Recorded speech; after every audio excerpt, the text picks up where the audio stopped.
Maintenant, on entend très souvent parler de pollution aux nouvelles, des gens qui étudient la pollution comme vous le faites, des écotoxicologues.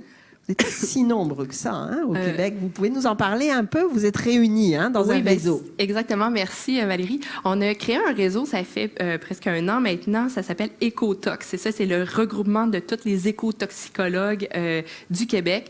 On a 47 chercheurs universitaires. Après ça, 39 membres collaborateurs. Ça peut être avec les industries, le gouvernement, et puis une centaine d'étudiants.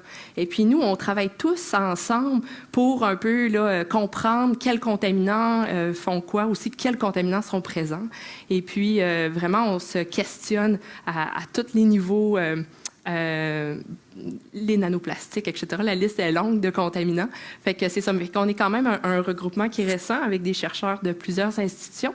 Puis on a 4 axes majeurs qui...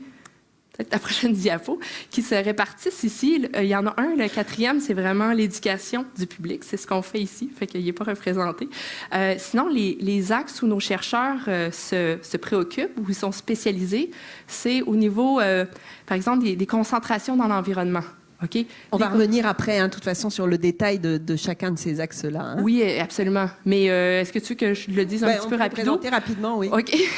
Alors, ces contaminants-là, c'est lesquels qui sont présents, ils sont où, dans quel milieu? Fait qu'on a des gens qui sont vraiment des chimistes analytiques qui vont être capables de développer des techniques pour qu'on puisse les mesurer, puis aussi savoir sont où ces contaminants-là et lesquels sont.